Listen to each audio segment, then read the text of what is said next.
এটা কি নিয়ে আসছেন? কেন ম্যাডাম, টেস্টের রিপোর্ট। টেস্টের রিপোর্ট সেটা তো আমি দেখতে পাচ্ছি, কিন্তু এই টেস্টগুলি কোথায় করিয়েছেন? ম্যাডাম, আপনি যেখান থেকে করাইতে কইছিলেন ওইখানে তো অনেক খরচ, এই জন্য আমরা একটা পাশের সরকারি হসপিটাল থেকে করাইছিলাম। আপনাকে তার ডিসকাউন্ট দিয়ে দিলাম, তারপরে পাকনামি করে অন্য জায়গায় কেন গেলেন টেস্ট করাতে?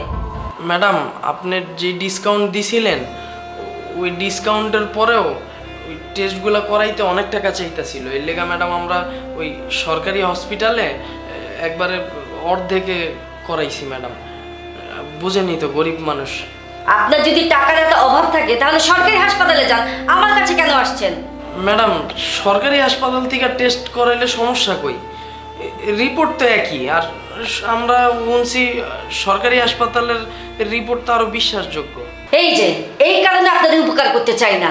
এতই যদি বুঝেন তাহলে উঠেন, আসেন আমার চেয়ারে বসেন, বসে আপনার বউয়ের চিকিৎসা আপনি করেন। Sorry madam. আপনার সরি দিয়ে কি আমি ধুয়ে পানি খাবো? এই রিপোর্টে যদি কোনো কিছু ভুল থাকে সেই অনুযায়ী যদি আমি আপনার বউয়ের চিকিৎসা করি, আপনার ওয়াইফ তো এমনি প্রেগনেন্ট, যদি উল্টাপাল্টা কিছু হয়ে যায় তখন তো আপনি আমাকে ধরবেন, আমাকে ধরবেন না? কি ফাইজলামি পাইছেন? ম্যাডাম, তাহলে এখন কি করব আমরা? কি করবেন মানে সেটাও আমাকে বলে দিতে হবে। এর আগে আমি যেখানে বলেছিলাম টেস্টগুলি করাতে, আবার যান সেখানে গিয়ে আবার এই টেস্টগুলি করে নিয়ে আসেন। আর যদি সস্তা খুঁজেন তাহলে সরকারি হাসপাতালে যান, আমার কাছে আর আসবেন না। ও ভালো কথা, ওষুধ যে কিনতে বলেছিলাম, ওষুধ কিনেছেন? হ্যাঁ ম্যাডাম, কিনছি। কোথা থেকে কিনেছেন? ম্যাডাম, আমার বাসার পাশে পরিচিত একটা ফার্মেসি আছিল, ওখানে কমে পাইছি তো এই কারণে ওষুধগুলো ওখান থেকে কিনছি। আপনাকে আমি কি বলেছিলাম? আমি বলেছিলাম না আমার হাসপাতালের নিচে আমাদের ফার্মেসি আছে, ওখান থেকে ওষুধ দিবেন? ম্যাডাম, ওই নিচে আমরা গেছিলাম ওষুধ কিনতে, পরে ওষুধের যেই দাম চায় আর আপনি যেই কোম্পানির ওষুধ লিখে দিছেন এটা আপনার এই জায়গা ছাড়া অন্য কোথাও পাওয়া যায় না।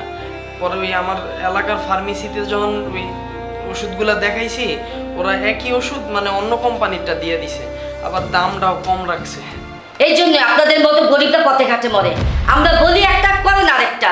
আমি বললাম যে আমি যেখান থেকে বলে দিলাম সেখানে গিয়ে টেস্টগুলি করার না, অন্য জায়গা থেকে টেস্টগুলি করে নিয়ে আসছেন। বললাম যে আমার এখানে নিচে ফার্মেসি আছে, ওখান থেকে ওষুধ নিয়ে যান, সেখান থেকে তো ওষুধ নিলেন না, অন্য কোম্পানির ওষুধ কিনলেন। আমি যে বারবার বলতেছি আপনার ওয়াইফ প্রেগনেন্ট, যদি কোনো কিছু হয় উল্টাপাল্টা তখন এর দায়ভার কে দিবে বলেন? কে দিবে? ম্যাডাম, আমরা তো গরিব মানুষ, পানির মতো টাকা ঢালার সামর্থ্য তো আমগো নাই। সামর্থ্য নেই তাহলে এখানে আসছেন কেন? জানেন না এখানে খরচ বেশি, সামর্থ্য কম, যাবেন সরকারি হাসপাতালে। যত সব ঝামেলা এখানে চলে আসে। শুনে না পা, আপনি যে কি লিগা কইতাছেন আপনার ওই জায়গা থেকে টেস্ট করাইতে আমরা ঠিকই বুঝছি, আপনি ওই জায়গা থেকে কমিশন পাইবেন। আর হাসপাতালের নিচের ফার্মেসি থেকে কি লিগা ওষুধ কিনতে কইছেন ওইটাও আমরা বুঝছি, ওই জায়গা থেকে আপনি কমিশন পাইবেন। এখন আপনার কমিশনটা মিস হয়ে গেছে, এর লেগে আমগো উপরে চিল্লাচিল্লি করতেছেন না? মানে এগুলো কি বলতেছেন আজে বাজে কথা? না জেনে কোনো কথা বলবেন না। ম্যাডাম, আমি কোনো আজে বাজে কথা বলতেছি না, আমরা এখন সাধারণ মানুষরা সব বুঝি। আপনি টেস্ট করতে পাঠাইছেন একটা সরকারি হসপিটালে পাঠাইতেন যেখানে খরচ কম, আপনি এমন জায়গায় কেন পাঠাইছেন যেখানে খরচ বেশি? অবশ্যই আপনি কমিশন পাবেন। আর আপনি যে বললেন আপনার হসপিটালের নিচের ফার্মেসি থেকে ওষুধগুলো নিতে, আপনি এমন ওষুধ কেন লিখছেন যেটা অন্য কোথাও পাওয়া যায় না? আপনি এমন একটা কোম্পানির ওষুধ লিখতেন যেটা সব জায়গায় পাওয়া যায়, যেন আমরা কম দামে কিনতে পারি। আপনারা তো চিকিৎসা ব্যবস্থার ব্যবসা বানায় ফেলাইছেন। ব্যবসা বানাইছেন ভালো কথা, যার কাছে কারিগরি টাকা আছে ওর কাছ থেকে ব্যবসা করেন, আমাকে সাধারণ মানুষের কি লেগে গলা কাটেন? আমরা কত বিপদে পড়ে আপনার কাছে আসি এটা জানেন আপনারা? জায়গা জমি বিক্রি করা লাগে আপনার কাছ থেকে চিকিৎসা করাইতে। আপনারা তো ডাকাতি শুরু করে দিছেন। ডাকাত? তোর কত বড় সাহস ডাক্তারকে ডাকাত বলিস? এই কে আছিস? এই এদিকে আয় বেয়াদব, এই এদিকে আয়, তাড়াতাড়ি আয়। কে আছিস? ম্যাডাম, কাউরে ডাকা লাগবে না, আমরা চলে যাইতেছি, চলো।